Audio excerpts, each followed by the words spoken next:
world of thrills, a world of drama, of capes and tights, a world where death is following dough. Welcome to the Geek Matrix.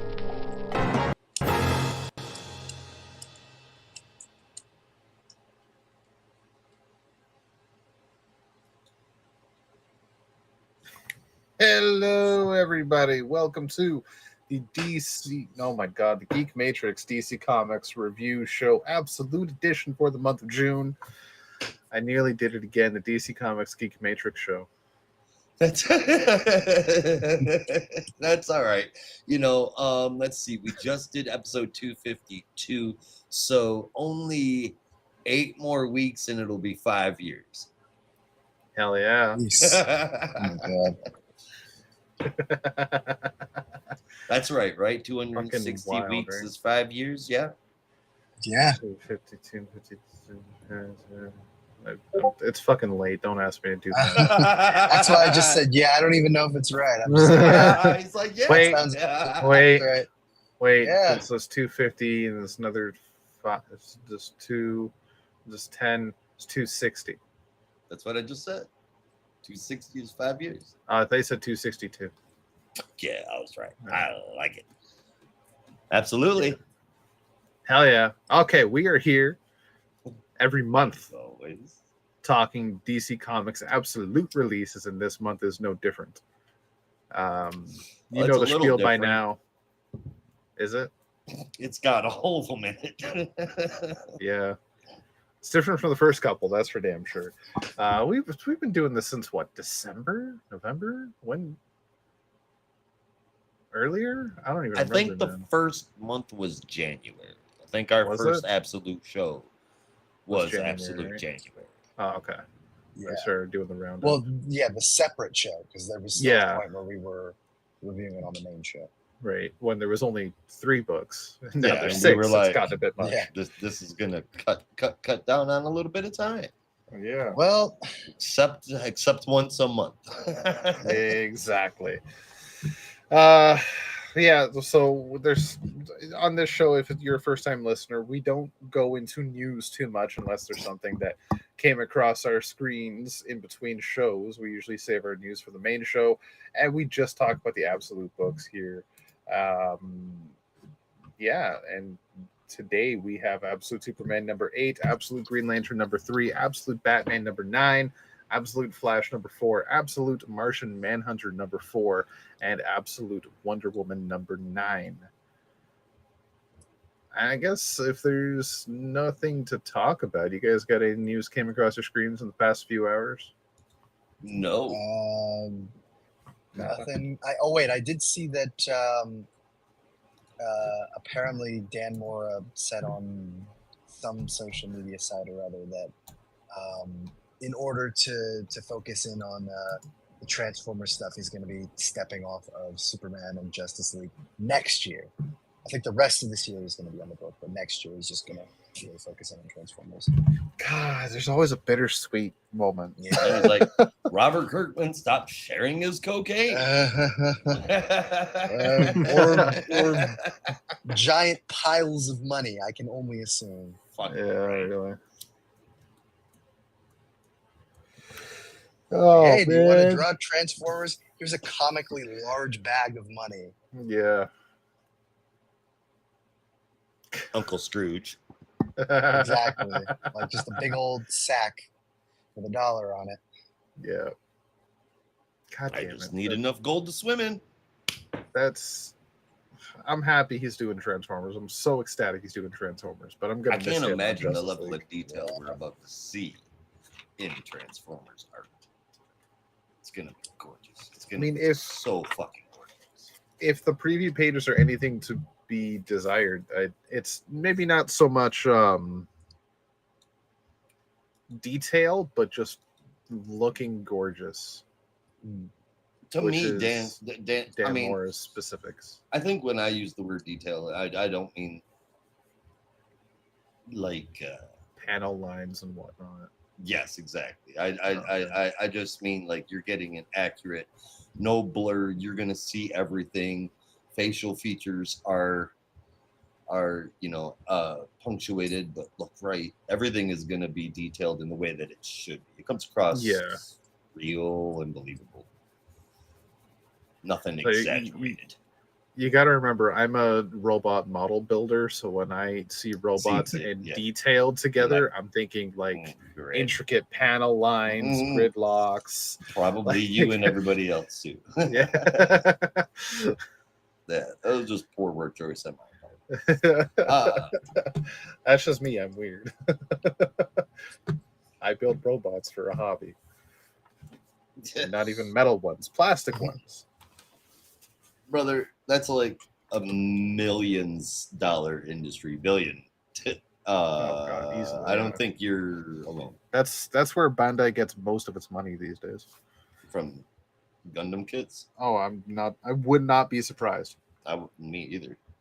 Sure as fucking from Batman. Certainly not from their game division because they fucking suck at having one. Jesus. I don't know if you know this, Brandon. Every good game they release just either gets canceled early or gets shut down early. But every fucking shovelware mobile slop they can think of gets pushed out the ass. Oh my god. That new Pac-Man game though. I want to get that. I still haven't yet. I want to get that. Yeah. It's freaky as hell. But what are the games that have been canceled? Well, they had a really fun Gundam mobile game that really was kind of shovelware as well in a way. It was heavily gacha inspired, but it was a fun Gundam game. And it got shut down after 5 years. They fail at making a suitable Digimon game. What are you gonna do? Cry. I'm gonna cry about it. I'm gonna tweet my displeasure. It's Isaiah could probably give you more ideas of all the games that Bandai's kind of failed on, but don't get him started on Bandai. That's a few examples that kind of irk me the wrong way. Where there's certain types of games I long for that I grew up with that I would love to see not remastered or redone, just like another iteration of that style. Yeah. As opposed to here's another Digimon game that revolves around it's basically a light novel, right? And here's a Gundam game where the controls don't make sense. Like I just want to pilot a fucking robot. I don't want to struggle to turn the camera. Right? Why do I need to press 3 fucking buttons to look right? Right? I'm talking about new Gundam Breaker. Gundam Breaker 4 was actually really good. New Gundam Breaker was holy shit. I couldn't get past the tutorial level. Yikes. Because I couldn't figure out how to move the fucking camera. It said, do this. I am doing it. It's not fucking working. you sound like Dash playing Sonic Frontiers last night. Oh, that game is so fun, guys. Is it? So stupid fun. If you're a Sonic fan, you will love this. Guaranteed. Hands down. You got to give it a shot. Hell yeah. Something else we should probably get a shot is the books. The books. Yeah. The books. The books. Oh yeah, let's get into that before it gets way too late. Right. I've been yawning since 5 o'clock. Yeah. We got started late. Hour 4. Oh God, do we ever? Yeah. Alrighty then, let's kick her off. What better way than with Krypton's Last Son? Absolute Superman, written by Jason Aaron, with art inside and out by Rafa Sandoval, with colors from Ulysses Ariola and letters from Beckett Carey. So, after a brief introduction to Ra's al Ghul, who seems to be in charge of Brainiac, Lazarus Industries, and pretty much everything else, we go back to Superman, who is in Smallville, visiting a dementia-ridden Martha Kent, which is sad. He's stopped simultaneously by Lazarus Agent Lois Lane and Omega Man Agent Alpha, who we also know as Jimmy Olsen. Superman is looking for Peacemaker Smith, and he finds him with a buttload of upgrades and kryptonite bullets. During the fight, we see Superman's costume go into a kind of full-on battle mode, almost Kamen Rider-esque, I thought, with some spikes on it. I thought it looked pretty badass. Even had a helmet. Though they don't trust one another, Lois agrees to let Agent Alpha take Superman to help him because he's bleeding out. Took a few rounds to the chest with those kryptonite bullets. Agent Alpha boom tubes him away, leaving Lois surrounded by all of the Peacemakers and guns pointed at her. And that's how the issue wraps up. My God, this is so good. It is, I can't even begin to describe how absorbed I become when I cracked open this issue. It's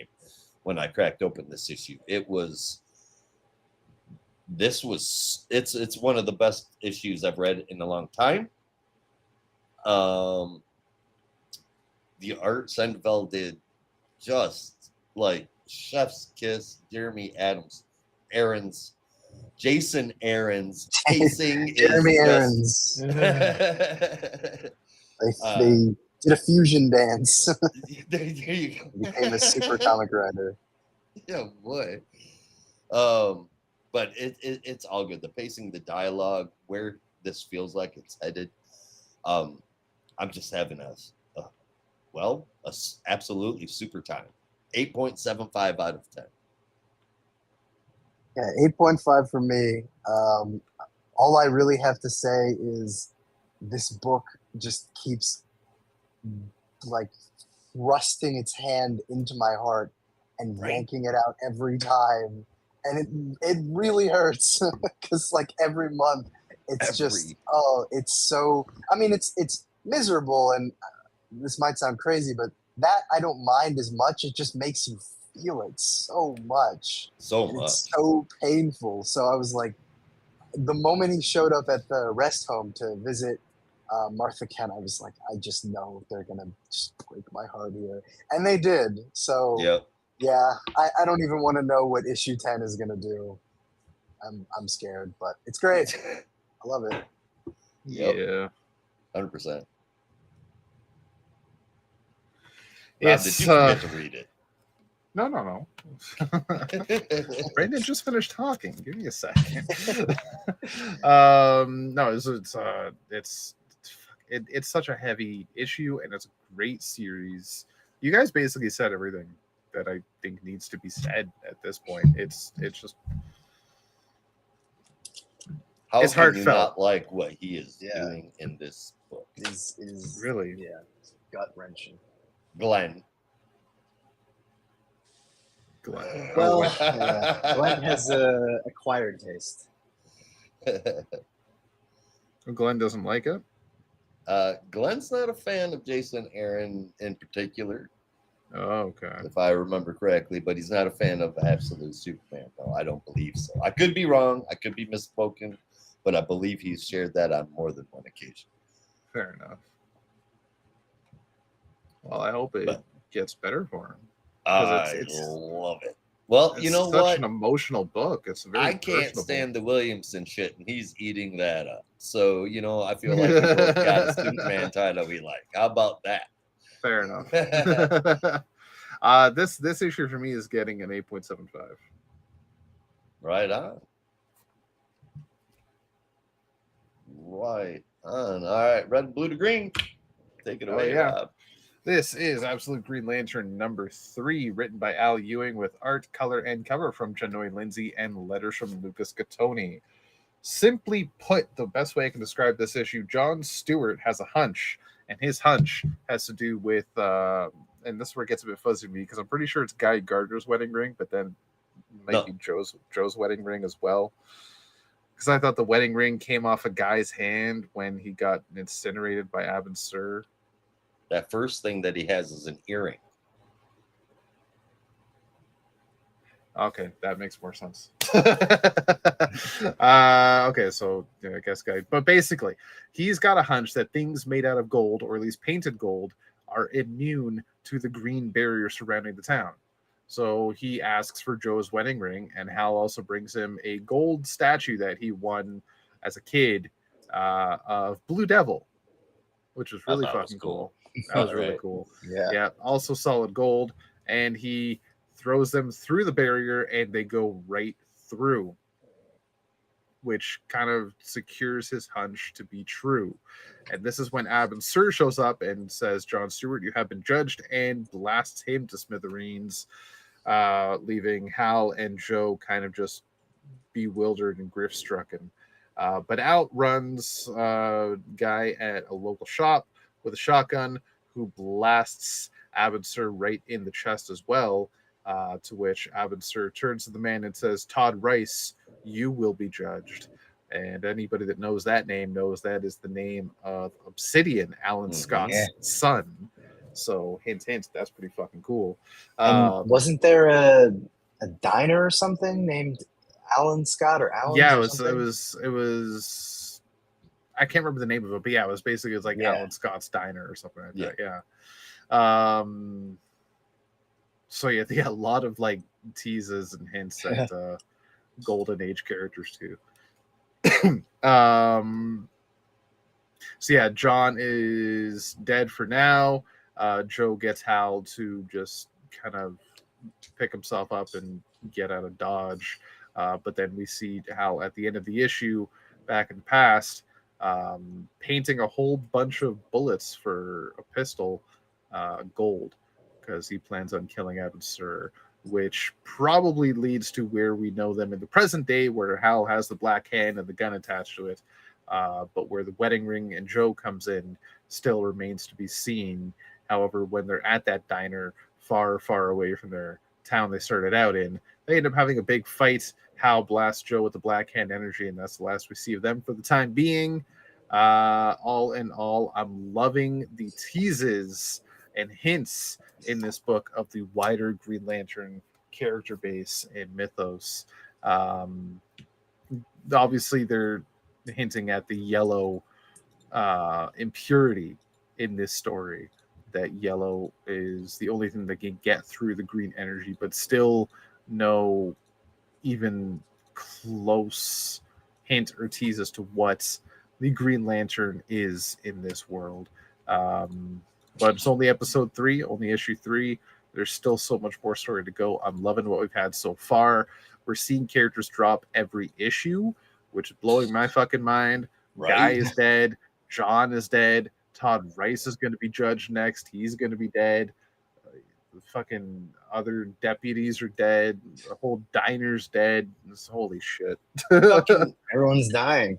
Yeah. well, it's Game of Thrones up in this bitch. You never know Right? when a main character is going to die at any second. Yeah. Yeah. But I'm going to put out the crackpot theory that John's not dead. maybe, just maybe, death is not what we think it is in the series. Yeah. It's possible. John seemed very calm when he got judged and Yeah. supposedly incinerated. And we know that But did we John, see John- like the end of the second issue, John seemed to have some kind of understanding that Yeah. I don't know, we haven't seen yet. Yeah. Where he got that understanding from, who the fuck knows? But something clicked in his head. So here's something that just clicked in my head. Mhm. All right. When we see John Stewart being judged, we see flash written Yeah. out. We see the streaks of green energies just going through him, right? And then he just kind of fades away. When Yeah. Guy was judged, he was obliterated. Yeah. He just turned him into fucking meat pudding. So Yeah. what is the two things going on here? I just said what is. Well, What's the difference between the two different things? I guess what I'm saying is I agree with you guys. I think something else is going on here with John. Well, here's the thing. You're exactly right. What are the differences here? The differences are Guy was incinerated after he showed fear. He attacked Abin Sur out of fear. He shot at him because he didn't know what was going on. He didn't know who this guy was. He just knew something was going wrong. He was scared. He fired his weapon. He paid the ultimate price. John had no fear shown. He had nothing but courage to test theories, break through the barrier, and do all sorts of stuff. And even in the face of sudden death, he still just had a smile on his face and looked at Hal and Joe. No fucking fear. That's the difference. Now the thing here's the thing. This obviously isn't.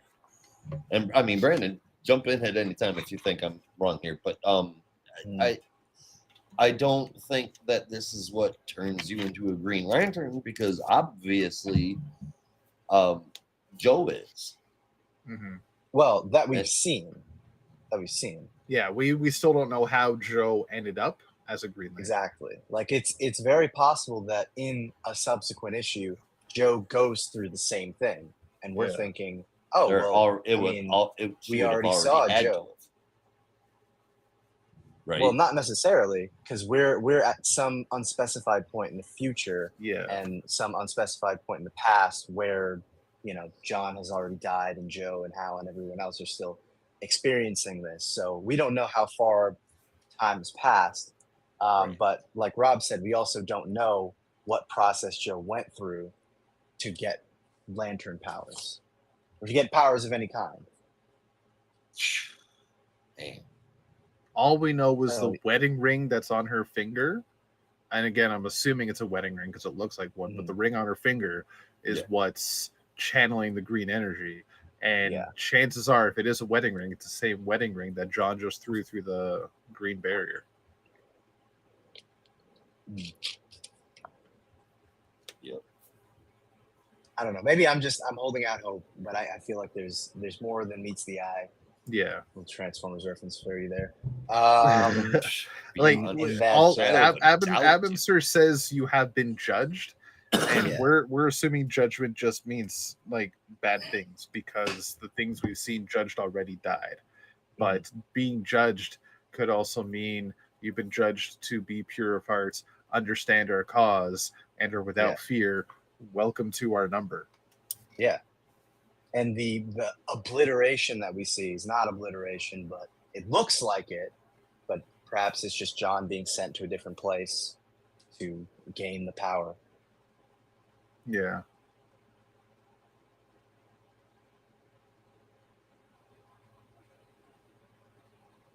And if you go back and check out issue 2 again, when Abin Sur first had the interaction with Guy and the deputies, you'll see what I'm talking about with fear. Is any time that one of them got attacked, it was out of fear.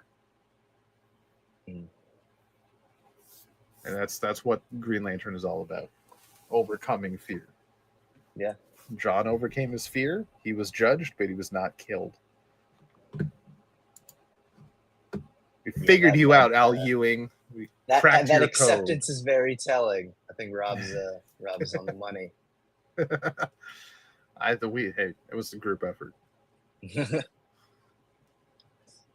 So yeah, score. What am I giving this? I am going to give this an 8.75 out of 10. Yeah, 8.5 for me. The mystery is like that is just totally keeping me going. Of like what is Judgment? Who is this Abin Sur? And what exactly is going on with Hal and Joe and these strange manifestations of powers? Right. But especially the John stuff, because I'm like, I fully agree. He was so calm about it. Like there's something up his sleeve. I know it. Yeah. He knows something. He always was the smartest Green Lantern. It's true. I'm gonna face a lot of flack from people for that comment. I mean, who else is there to go up against him? The test pilot who got fired and ended up selling toys. Like, the baseball teacher, the artist that's struggling to pay his rent. Yeah. The carjacker that got arrested by the FBI. The woman that wouldn't leave her apartment for 3 years or the I failed would, cop. yeah, I know. I was like, I would say maybe you might have a case for Simon, but only as it pertains to cars. I don't know if he's really like, smart or wise in Yeah. any other ways. No I, disrespect I, to Simon. I think out of all 7 of them, the Yeah. architect, I think the architect soldiers, maybe the brightest bulb in the entire fucking group. Yeah, I'm gonna go with you on that one.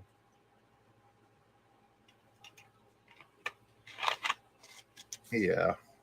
All right. Did y'all give your scores? Nope, not yet. Would you give it, Brandon? 8.5. Right on. Me too. I gave it an 8.5 out of 10. I think even with the anime influence heavily present in this art style, which I see anyway, I'm really enjoying it. I'll say, secondly, that L. Ewing is tripping me the fuck out with this book. I'm not reading an absolute story. I'm reading like a whole brand new fucking Green Lantern idea. And I mean, everything is different. It is Game of Thrones, and it's insane in the best way possible. Keep them coming. Again, 8.5 out of 10. Mm-hmm. That's like Al Ewing status quo is you might be reading this character, but it's a character you've never seen before. Well, that's good when it's a character I haven't seen before. It's not so great when it's a character I have. I mean, like when he did Immortal Hulk, it was the same Hulk you've read a million times, but with Al Ewing writing it, it's no Hulk you've ever seen before. It's true. All right. Well, it looks like we are up to Absolute Batman now. Yep. Oh boy. Absolute Batman, or at least in this month's issue, Absolute Bane, because that is very much the star of the show for this issue. But this is Absolute Batman. Number 1, Abomination, Part 1, written by Scott Snyder, art by Nick Dragotta, colors by Frank Martin, and letters from Clayton Cowles. There is peace at last, or almost, between Bialya and Kandak. After many years of fighting, it seems that they are finally able to make peace, except who should show up right as the 2 leads of the country, the 2 heads of the country, are trying to make peace, but Bane. And he is big, and he is bad, and he is ready to take them down and frame one for the other's murder, which will ultimately lead to the countries entering at war, which, as we find out, is, orchestrated by someone else, who I'm fairly certain is this universe's version of the Joker, based on issue 6, I think, where they say call Bane. But just as he's explaining his whole plan and giving a little bit of a history lesson to the leader of Bialya, he gets a phone call saying that he needs to make his way over to Gotham City, which if I was hearing that, I would be shitting myself based on the size of this guy. Mm-hmm. But Batman is doing his usual thing, laying into the crime families in Gotham with quite an intensity, to the point where the hospitals are over capacity and the ambulances can't even keep up with it, which leads one very young, intrepid EMT by the name of Dick Grayson, or Grayson D, we don't know his first name definitively, pick up the slack in certain ways. But like driving people around in a rickshaw. Yeah, doing his best to just help out with the bodies everywhere. But that's when Batman leaves behind one of his cows at the apartment of one Barbara Gordon, asking for more information about a place called Arc M, because his friend Waylon Jones has disappeared and wants to know where he is.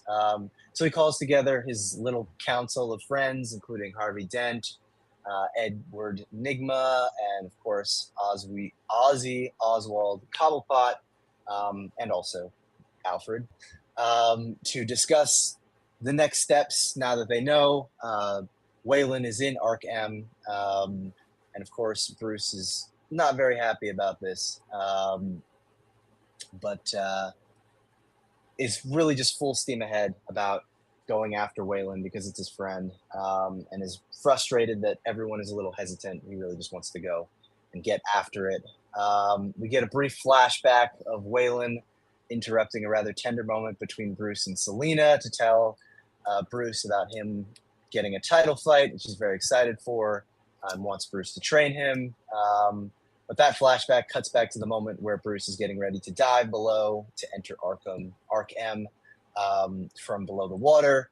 Alfred seemingly is getting ready to say something, but decides against it and sends Bruce off on his way. And Bruce is making his way through the regular path that they charted out on the maps. But Alfred notes that he seems to be approaching things rather faster than the map should indicate. And that's when he reveals that the location that he's just found is the real Arc M, a city-sized location that God knows how they were able to fit it in this space. But seemingly is the place that is holding all of the mysterious people at all this time. So he makes his way into Arc M and sees a few things, including the skeleton of a bat-like creature, possibly a man-bat-like creature. And just as he turns the corner, comes face to face with none other than our absolute Bane, who proceeds to beat the shit out of him with very little effort. But our Batman is not one to be deterred and immediately starts to taunt him, saying that he's ready to take on any kind of juiced up freak.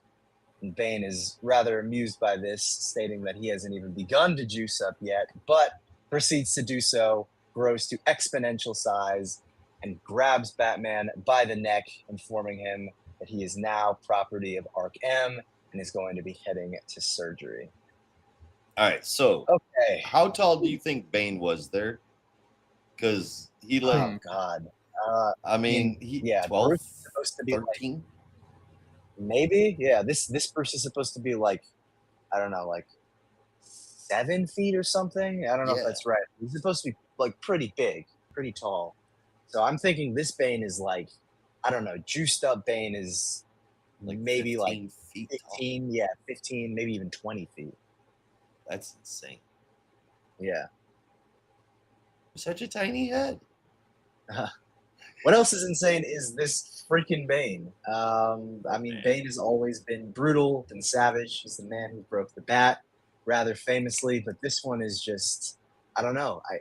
It'll be interesting to see what direction they take it because he still is calculating and menacing in this version, but Very intelligent, which I'm glad yeah, to see. seems almost like less reliant on his on maybe it's venom or some other kind of drug, but yeah, seems very much less reliant on that and is more so a tactician, which I find very interesting. So I like yeah, intelligent pretty Bane. stellar start.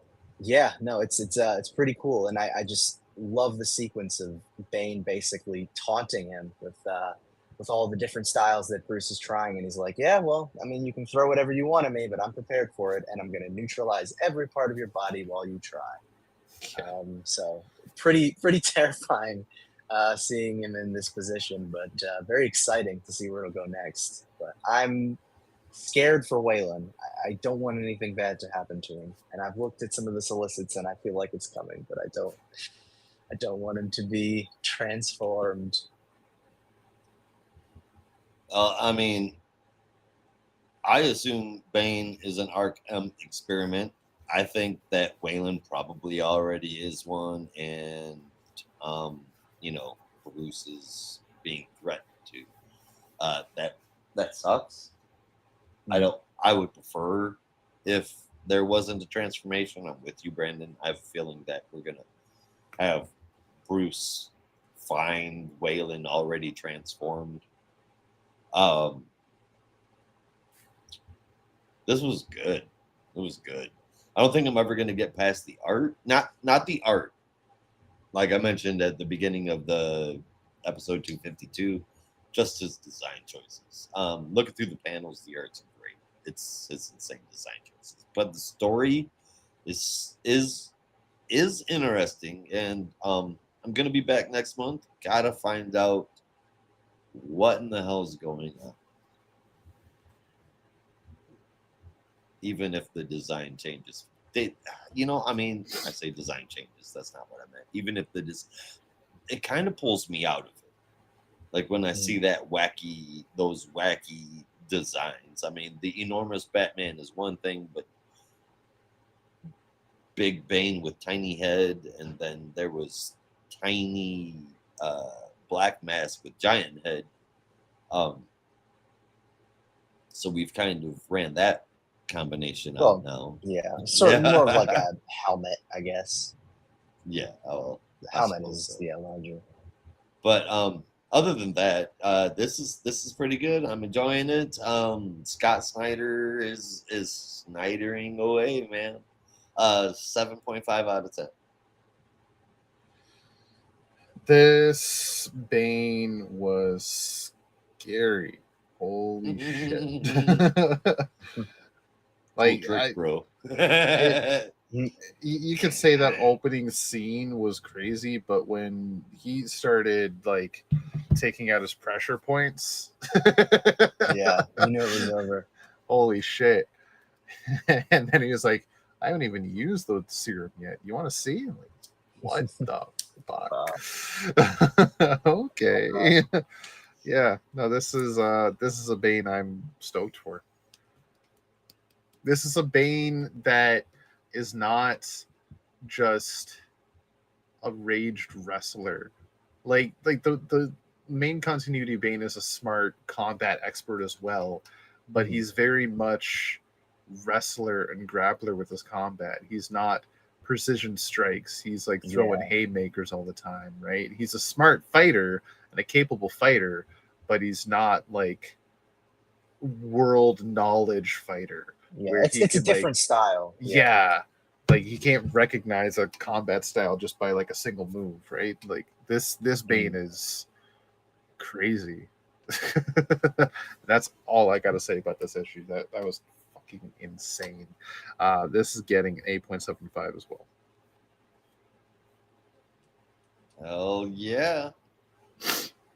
Well, all right, let's zip on over to the next title. Yeah. That would be Absolute Flash number 4, written by Jeff Lemire, art from A.L. Kaplan with Chris Sotomayor colors and Tom Napolitano lettering, and a cover from Nick Robles. All right, it's not going to take fast to get through this one.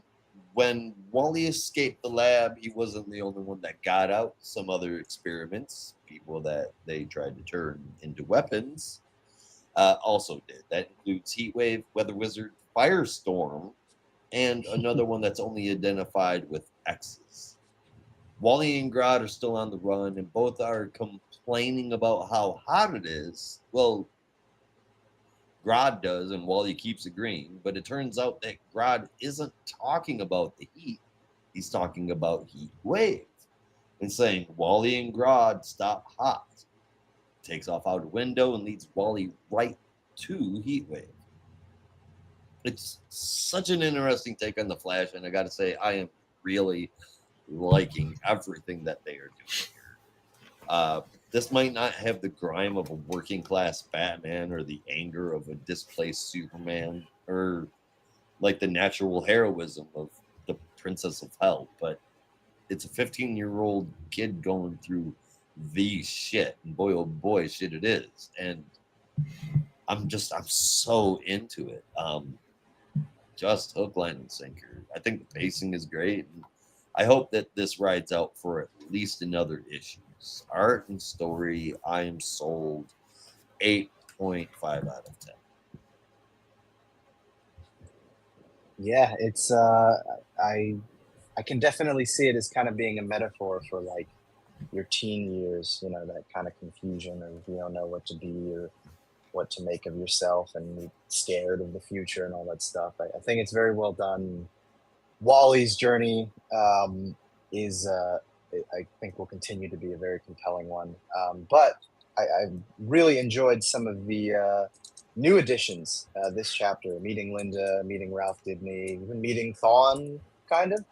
Right. All that stuff is super cool. And it's good to know that even in a very dark and kind of dour universe, Ralph Dibny is still one of the nicest people out there. So that's always nice to see.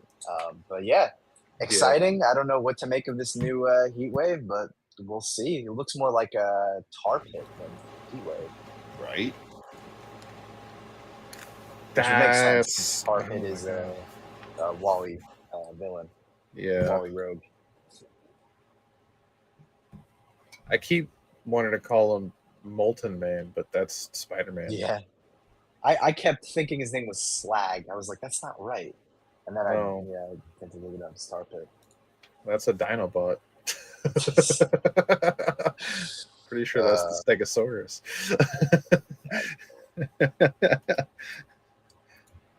This is how it begins, Brandon. You start reading one issue Transformers, next thing you know, you just takes over your mind. You need to look at all the Autobots and Dinobots and Constructicons. Then you bet your first toy. Yeah. It's all downhill from there.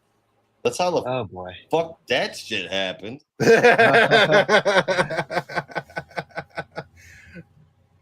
Yeah. So many damn toys, my ghost is throwing them at me in the middle of the night. Not funny to see General Zod isn't on the wall anymore. Night before last, that fucker came down, middle of the night. Jeez. Yep. Just came crashing. Bastard. Ruined one of my pedestals for my death metal display. You don't gotta move out of Georgia. This ghost does not like you. This ghost does not like me. It hides all my things, too. Ghost is a bully. Could be a kid, but not that. Yeah. Wow, I was about to jump to the next book. I haven't even talked about the Flash yet. No, that's yeah, I was thinking the same thing. It definitely doesn't give Heat Wave. It gives Tar Pit. But I'm not against it. Like all these new versions of the characters are experiments, so they're going to be very different, and different from the rogues we've already seen as well, which I find even more interesting. Which begs the question: are those other rogues supposedly maybe some of them experiments as well, or maybe their tech are experiments that they're being tasked with using? There's a lot to this organization that we've yet to really discern yet.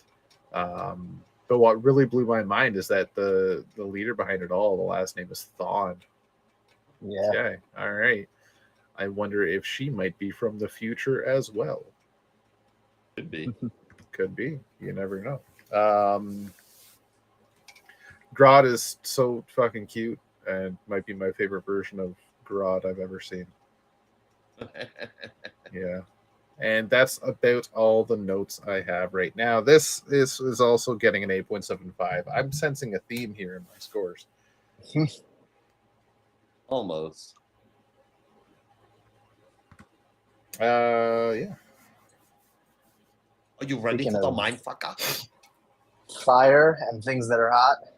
Speaking of, yeah. So I wasn't sure if we'd all talked about the Flash. But I guess we have.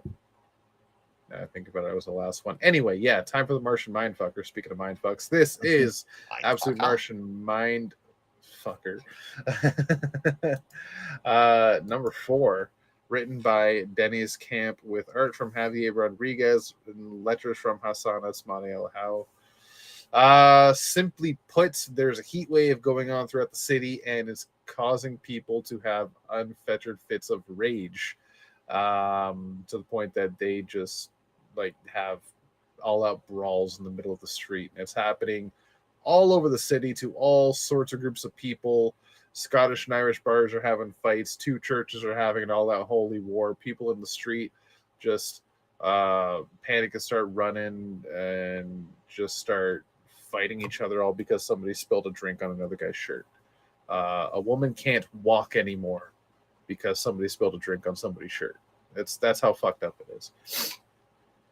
All the while, the Martian Mindfucker is trying to figure out what the hell's causing it, is getting a sense that this has something to do with the sunlight, and spends the entire issue trying to observe through different wavelengths of light to figure out what is going on with the sun and how he can fix it. Meanwhile, John is also, while dealing with all these brawls breaking out across the city, and the heat wave also trying to deal with the fact that his wife has been trying to talk to him all week about how she feels about the marriage, and how she feels that he's no longer the person she fell in love with, and she doesn't even know who he is or what's happening. She's having nothing but doubts, and when he finally hears these words, it's like an explosion in his mind of just like shock and awe that, okay, I need to pay attention to this. Fuck off, Martian Mindfucker. Just do your thing with the sun. But before they can finally actually get to the bottom of how each other are feeling, and figure out the relationship, just as she finishes saying, I think you should stay someplace else for a while, 3 suicide bombers attack the gas plant, coal plant, and nuclear plant, and cuts off power to the entire city. And that's when the Martian Mindfucker realizes that it was a stupid mistake, that he was thinking it was the light, but that was just a shiny distraction. As he says, darkness was White Martian's true intent. Right. So, yep, we have the villains of the piece 100%. It is 100% White Martians for the entire thing. We might still be getting a couple of side Martian Manhunter villains here and there. Like we did see the Human Flame, I think it was. I'm pretty sure at one point. But yeah, this is definitely 100% White Martians. We knew that last issue though. Yeah, I mean it was I took it as like teased, but I mean like 100% for the story, it is without a shadow of doubt following a White Martian villain.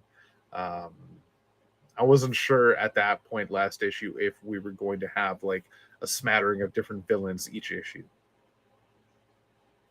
Right, but then we've had 2 issues in a row with a White Martian. So it's going to be an ongoing thing. I'm still loving this. Between Martian Manhunter or Mindfucker, whatever, doing his thing in the background while you see John's life slowly unravel, is just, it's depressing and bewildering at the same time. I love the colors in this, the color choices and the design of the panels. How am I describing this? The design in certain panels, like every time John gets a brief revelation, there's just a mind explosion, like something unlocks in his mind at the same time, and just kind of like stuns him for a minute. Meanwhile, there's an actual explosion happening somewhere in the city. Is just brilliantly laid out.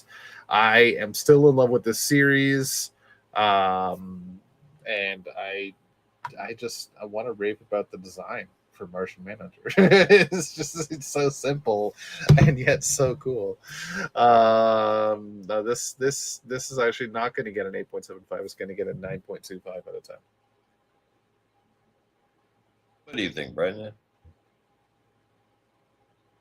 He had to take a call, so you go ahead. Oh, all right. I don't get it. There's like nothing to these issues. The exact same shit's been going on all 4 issues. It's very, very strange. Look at me, I'm cool art, which is just artsy fartsy shit. A very incredibly thin story. 4 issues in, and the only solid info that we've got is that he's a cop and his wife just kicked him out. And the bad guy is a White Martian. That's all that 4 issues in, that's all we know. Everything else has just been the Martian talking really stupid and this weird fucking art. It's not answering questions. It's not even introducing new ones. This ain't it. At least not for me. I'm trying to be nice here. 5 out of 10. Fair enough. I honestly, I think this is like a 2. If I'm being straight honest, I see. I know that this type of art style isn't type of thing you've said many times. Yeah, it's not. But also Dennis Camp, I would expect way fucking more out of him than this Drift. There's four issues and there's not even a story yet. For me, I get it. You guys, I think it's like it's for a better. It's a monster of the week series so far, is what it is. Because each issue has been a standalone story at the same time. There's been a different mystery in each issue that John has been what is solving. the mysteries that he's been solving? Because so far throughout all 4 issues, it's just been people are acting like assholes and they're all miserable, and I'm walking around with this thing talking to me in my head. On one issue, there was the what do they call it? Oh my god, what the fuck is somebody that sets fires? Pyromaniac. Arsonist. Yeah, there was an arsonist. This issue, there was the riots. What was in the first issue? First issue was kind of introducing the characters. Okay, but there's no story of him like actually investigating or doing anything. It's like just this glossed over thing that happens, though. It's like he shows up at a crime scene and then he goes over here, he goes over there, and now it's all wrapped. It just I feel like there's if I picked this up in my hands, I wouldn't be able to tell. Yeah, it's subtle. It's subtle because it's not necessarily, it's weird because not necessarily him doing it at the same time. It is because it's the Martian doing the investigating. He's letting the Martian do all the, at least with the arsonist one. I think it was the arsonist one. The Martian was reading everyone's minds. Yeah.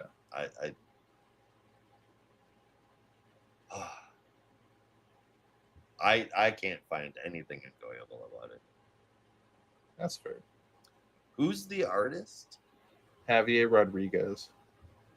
Wow. See, I expect so much more out of both of them.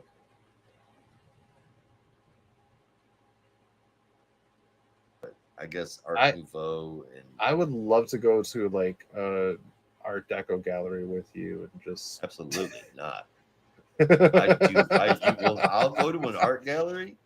I'll 100% go to an art gallery, but you will not see me step foot into anything that's Art Deco or Art Nouveau. It's not going to fucking happen because it's all trash. There is no such thing as good Art Deco or Art Nouveau or pop art. Pop art is absolutely stupid too. And it's appealing to simplified colors in a person's brain. It's ridiculous. It's just like pop music. It's like 4 chords. Just like what? I didn't hear that. It's just like pop music. There's a 3-chord and 4-chord progression that will make people like music. Scientifically proven, and it's the same thing that's been done with colors. There's certain color combinations that'll make you like art, no matter what is being shown. It's ridiculous. It doesn't work on me, and I think it's because I'm autistic, but who knows?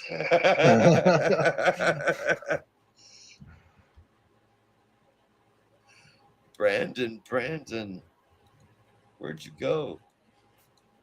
Brandon, no one knows. I thought I heard some more ding-dongs.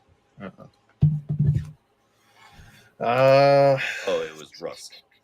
Russell posting stuff inside of our Discord. And yeah, that's what it's called. Well, all right. I think what the best thing to do here is for us to probably I don't have anything really drawn up to be able to summarize Wonder Woman real quick. I was going to try and take that from him. But I think if everyone would be so kind. What's up? Oh, the thing Russell sent on the wrestling Discord.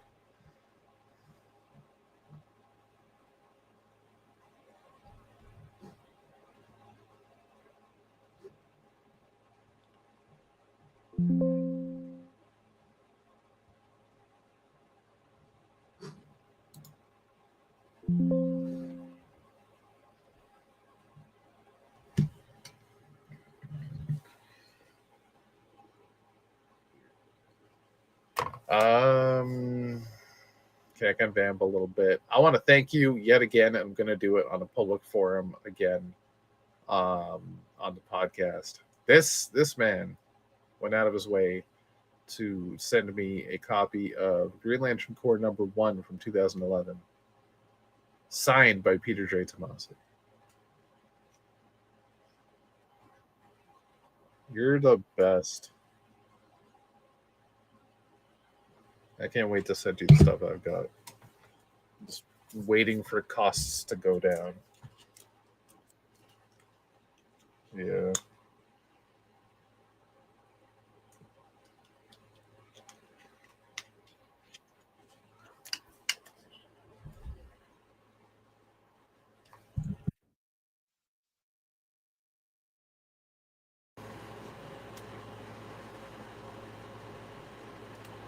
Yeah, stupid as it is.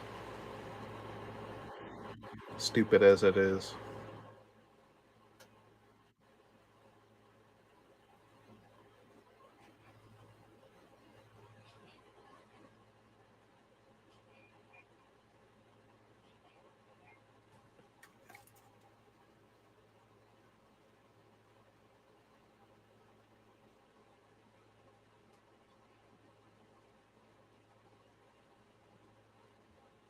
And we're just I hate this house. Yeah.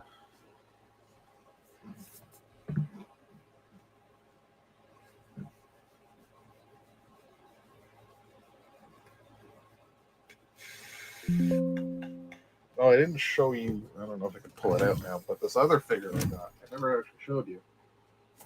Oh, there goes Kyle, son of a bitch. I got Armored Hal.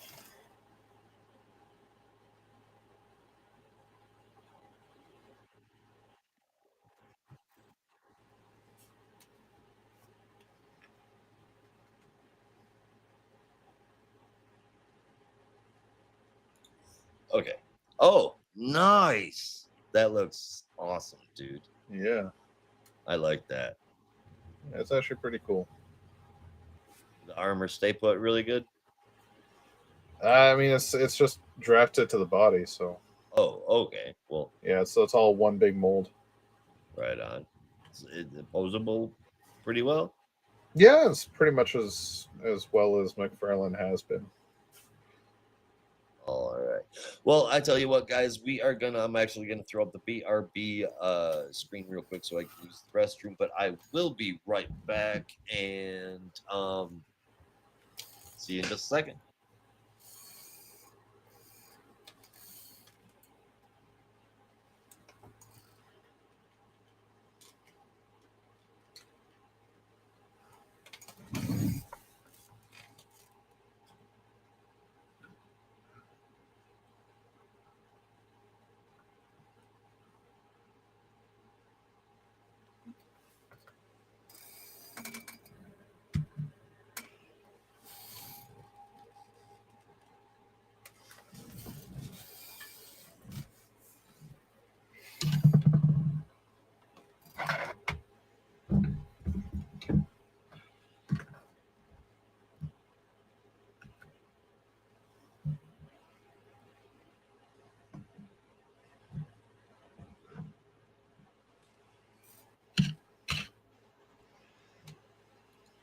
All right, we are back. Brandon, have you returned?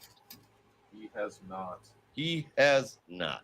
All right, so I don't have a summary at all written up for Wonder Woman, but since Brandon is taken up on that call and we don't know how long it's going to take for him to get back, I'm just going to go ahead and jump on it.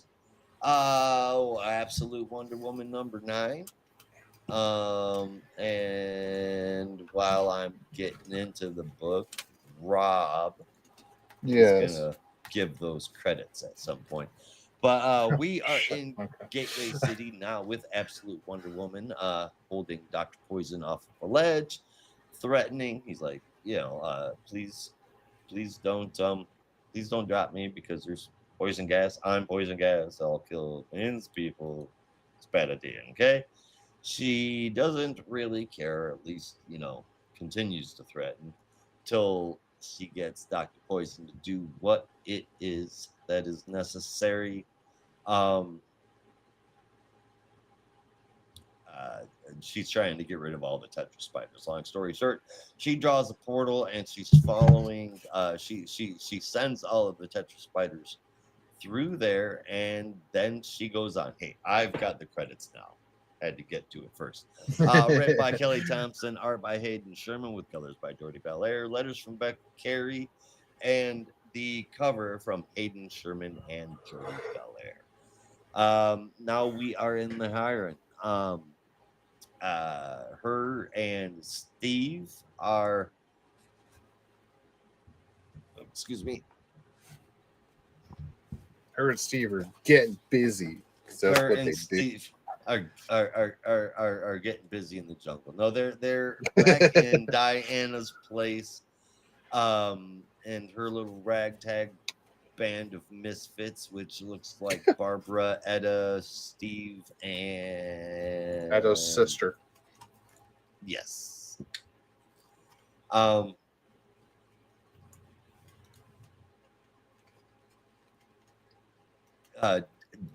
Oh my goodness. So they are. She decides that she has to go through. Do you want me to take over? Yes. Sorry, Okay. man. I can't She do it no, it's without fine. It's fine. I've script. gotten used to like doing things on the fly at this point. So she decides to go to quote unquote Arc M, but I don't really remember what the name of the facility is. What? Yeah, Diana? yeah, the facility she's going to. The Aaron. The Aaron Yes. or the Hiron? Aaron. I don't know. Aaron. H-I-E-R Right, spells right. air. So I have no idea. No, the H-E-I-R is hair. That's H-I-E-R. Yeah, you do it. Okay. Sorry, she's going to the Hiron to break in and try to figure out what the fuck's going on because Dr. Poison, Yes. yeah, told her that there is an Amazon there. So she goes in, and despite all the warnings that Steve and everyone gives her, she's determined because she's Wonder Woman, she's magic. Yeah, she's so magic. And using her magic, she opens a portal straight into the middle of the prison. She finds out there, well, she was told there's a maze, and she gets her way right into the middle of the maze and makes her way through it, and eventually stumbles upon a Minotaur fighting a whole bunch of fish people. And she figures the Minotaur's got this. But she jumps in anyway, gets her helmet on, pulls out her red lasso. I forget what the name of the lasso is. Nemesis. Nemesis, the lasso, Nemesis lasso. Has the same concepts of the lasso of truth, though, is that she can discern a person's true intentions and true heart with it, or it can cause them great pain. Really depends on the user or the person that's bound by it anyway. Yeah, it can either inflict pain or prove innocence. Yeah.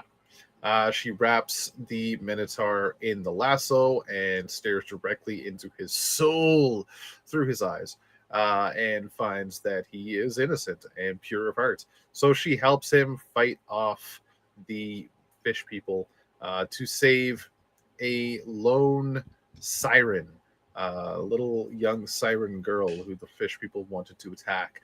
So they scare the fish people off. They head off through the maze to find a hiding place that the Minotaur knows of. However, they are found by the Queen. I have the book right in front of me. What the fuck am I doing? Trying to remember shit. Clea. Queen Clea, who runs this maze and quite possibly the entire prison. And that is when Diana stares upon her and says, "That is no Amazon." And that's where our issue ends. It is Also, where our issue ends. The Minotaur's name is Ferdinand. I think that I just wanted to point out, I think that was relevant to the story. It's a very, very important part because it's funny. Yeah, and this is a fun little issue. This has been another series for me that has just been like on the go constantly and always been interesting. It's Wonder Woman I've been waiting for. It's equal parts superheroic and mythos based, right? Which I think is exactly what Wonder Woman Princess needs. of Hell. That's dope as shit. Why haven't we done this a long time ago? But we did it kind of sort of with Lucifer, the TV show. There's kind of sort of a Kevin Bacon TV show on now that's kind of sort of doing it. But none of them are kind Wonder of sort Woman. of did it, but all differently than this. I'm Because talking specifically Wonder is Woman. Compassion. Yeah, None of the it's other ones dope were. as shit. Also teaming up with a Minotaur. Holy shit, that's cool. Right? Minotaur is actually nice. He's not just like stuck in the labyrinth and wanting to kill people. No, he's like trying to save people. This is an absolute Minotaur. Yeah. Yeah, no, this fuck, there's not much else to say about it because the first part of the issue was kind of just simple, like setting up the second part of the issue. Clea show up was pretty fucking cool. Yeah, She's no, it definitely was, but like Atlantean, definitely not an Amazon. That was yeah, awesome. I was not sure. Last know this time version of the we character. saw her was in Who is Wonder Woman? Pretty sure. Plus, also, check this, dude. Nemesis, the lasso, Right. it determines whether or not the Minotaur is innocent, right? So I'm Yeah. going to go ahead and say that this is a tip of the hat to Thomas Tresser. AKA, So you know so much more Wonder Woman lore than I do. Yes. I don't know who that is. Thomas Tresser is Nemesis. It was an operative, an agent, whatever, for the Department of Meta-Human Affairs, which I believe is the DEO now. But he used to wear just all black, and his chest emblem was a set of justice scales. Okay. Yeah, we can See hear what you I'm now, saying? Brandon. So can you hear me? like, Yeah. his name's Nemesis, determines whether or not it's innocent, with the justice thing. I think that's a Okay. scale hat. Yeah, I could I see think that. that's really neat. Yeah. I'm not even really sure what else to say about that one. It's just definitely should be reading Absolute Wonder Woman. It's Definitely. I know absolutely it's my fantastic. fault because I had to pick up the phone because I was dealing with a slight family emergency. No Everything's worries. fine. Don't worry You're about okay, it. yeah. But Okay, good. Jeez. I'm slightly peeved because the only review I actually wrote this week was Oh, Absolute no. Wonder Woman. Well, I'm you know sorry. what? I it's blundered it, completely and then Rob had to wasted. do a quick save. So Fuck. if you want to actually it's do a real one, it would No, probably it's be okay. appreciated. It's okay. It was I'm funny sure you listening guys to did Josh go. a fine job. I can't. It's funny when I try to talk serious without a script in front of me, though, isn't it? I can't. We form had- fucking sentences. I should have just sent it Sucks. to you. I should have just sent it to you while I was on the phone. No. We had a little debate on how to pronounce the word Hyron. I've been saying Hyron. I don't know if Yeah. that's right. That's what Rob's been saying too. I think it Yeah. is too, because I'm pretty sure I've seen that word before. Yeah, but I feel like I've seen it maybe spelled differently. I don't know. Anyway. Well, what did you think about Wonder Woman? At the very least, if you won't actually, Yeah, if I give can't a even good summary. read my Rob summary, saved it from where I was. no, Rob is a real hero, more so than me. No, Absolute Wonder Woman number 9, freaking loved it. So many great Diana moments to add to even more great Diana moments in this book. I've seen a lot of people talking about like Diana has been fairly like, don't get me wrong, she's a warrior, but I would say not as combative as we've seen Wonder Woman be in the past sometimes. But I feel like this time they really established like, yeah, Wonder Woman's a warrior and she's not to be fucked with, because there is that line after she leaves Dr. Poison where she's basically just like, don't ever do this again or I'm coming for you. Which is like, oh shit, oh, okay, all right, well, she talks to birds and animals, but she can also kill you.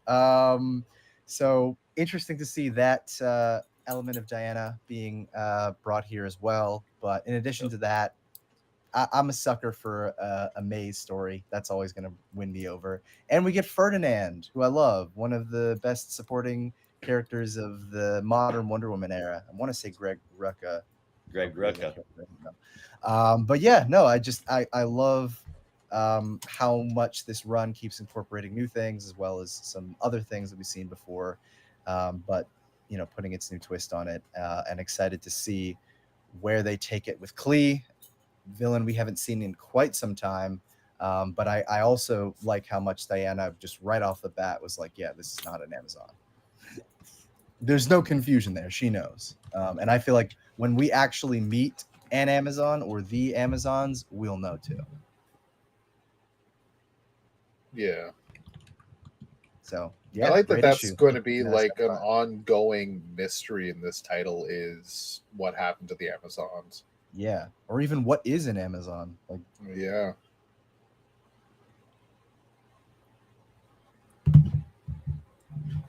Yeah, no, it's a fun issue, fun series, great fucking book. This one's getting a 9 out of 10 for me.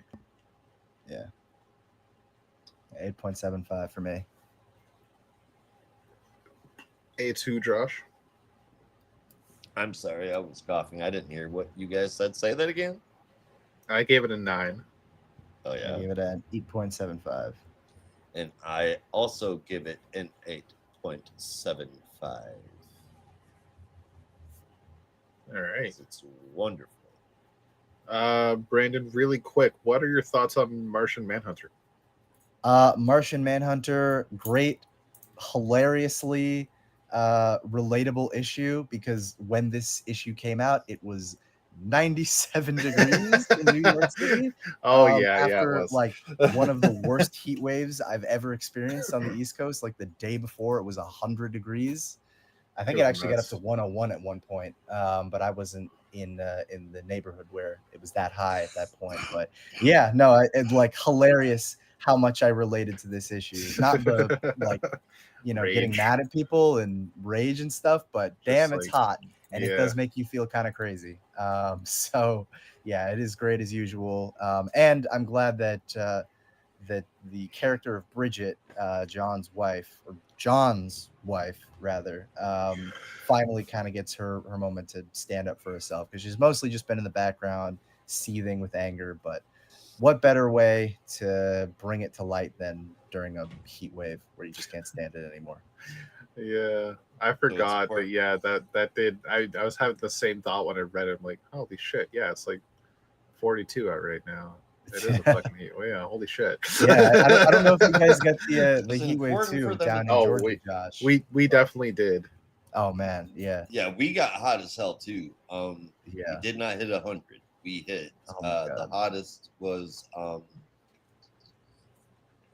94, but the highest our humidity got was 77.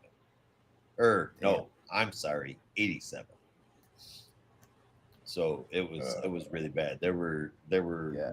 three days I couldn't even go outside. Yeah. 'Cause Oh, it I was was not outside me every day, from breathing. and I was suffering. So we had I just converted it to Fahrenheit for you guys. So we had days that were around 100, 101, Yeah. but in the sunlight felt like 112, 113. Jesus. Yeah. You actually had it Well, worse than that's why I Martian try to Manhunter. tell everybody climate change is bullshit.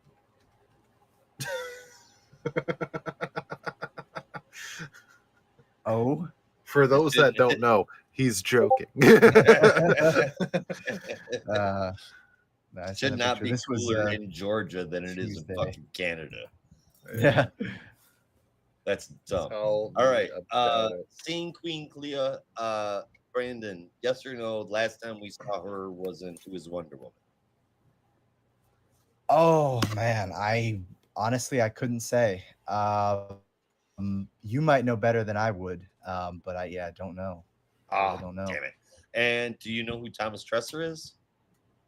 Ooh, Agent Tresser was in that like 2000. What is it? Yeah, Nemesis was in like the 2006 run of Wonder Woman. I don't Awesome. remember the last time we saw Nemesis. It's been a long time, but that may have been it. But yeah, like that's what I that wanted to that do. connection between. Oh, I'm sorry. Go ahead. Thomas Dresser, Nemesis, right? And Yes, yeah. and his chest, the logo that he wore on his chest was the justice scales, right? Yeah. So I think that's what Diana's lasso is named after. I think it's named after him. I think that's a tribute to Nemesis. That could be a reference. I mean, I don't think it's, I don't think this Diana has a relationship to No, right. to that Agent Tresser, but yeah, I think it's a reference to that. Yeah, That's cool. Glad I'm not the only one. Awesome. yeah. All right. Well, I guess that is it. So we could go ahead and wrap some things up here. What did you guys have for your top 3 and favorite moment? Yeah, that's going to be hard for me to say because 4 of the books have the same score. And my number 2 is Wonder Woman. My number 1 is Martian Manhunter. My number 3 is fucking toss up. I don't even know. I might just give it to Batman because Bane is fucking scary.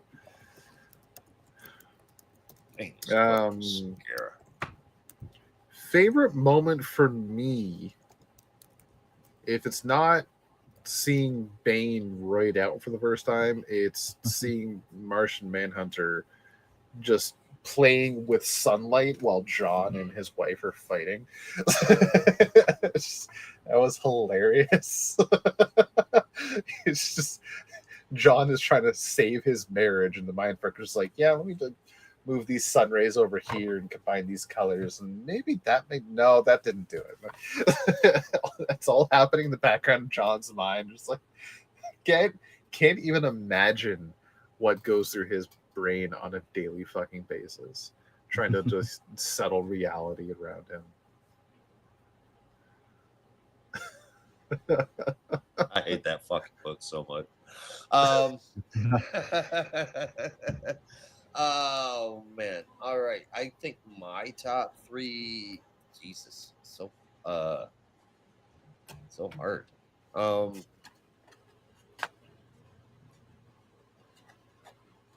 Okay, final answer 3 is gonna be Wonder Woman, 2 is gonna be Green. Nope.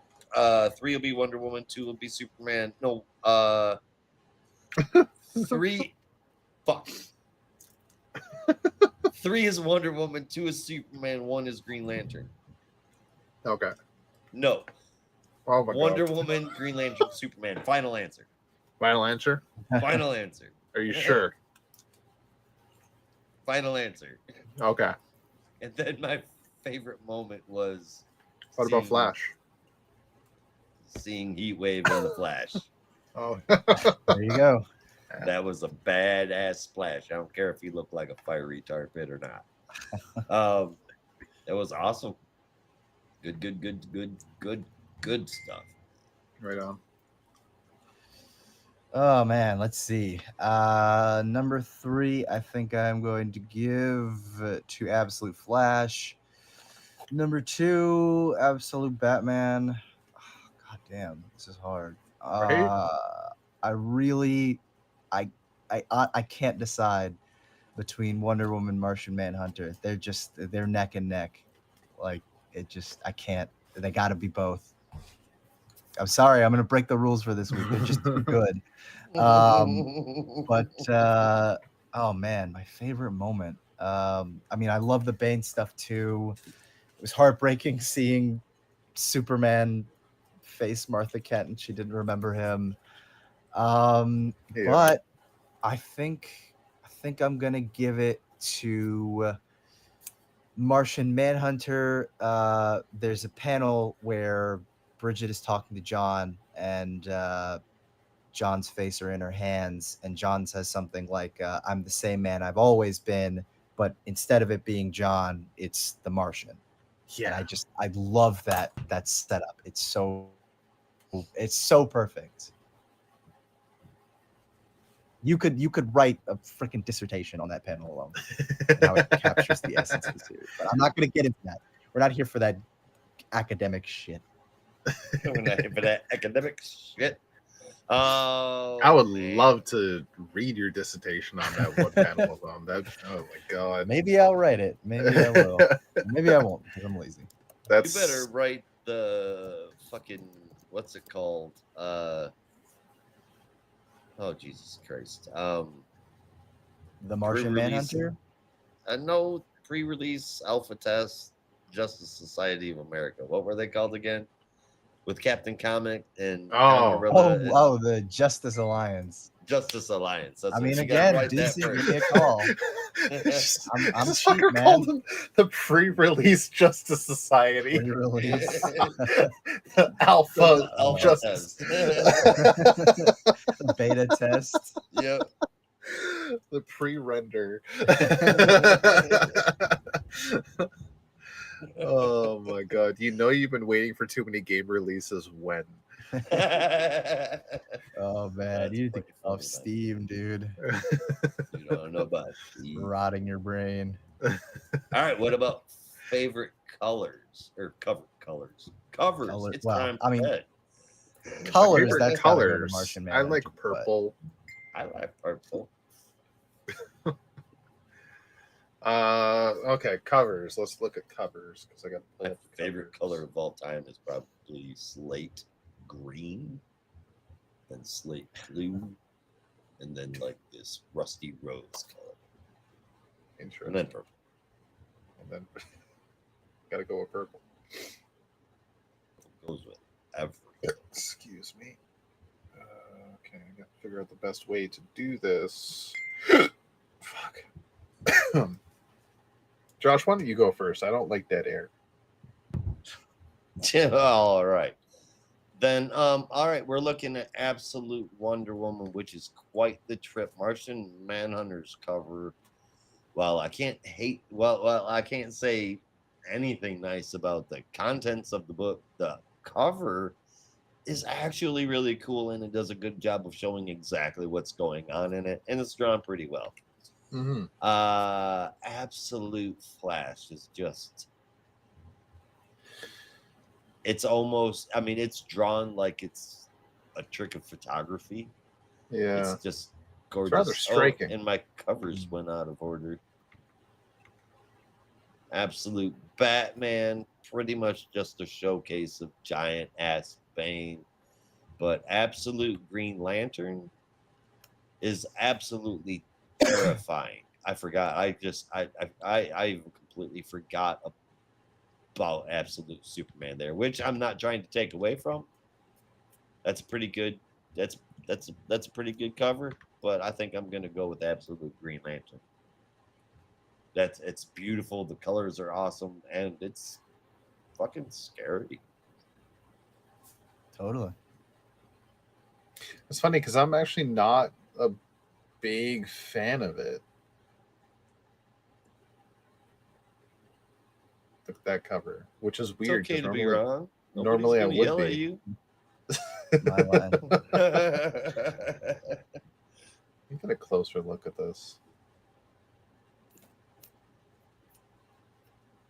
Because like normally I would be like I see the appeal and I see what's going on. Maybe like okay, there's nah. It's almost like there's too much going on for me. I don't know. Normally I love Green Lantern covers. That's why I'm like singling it out.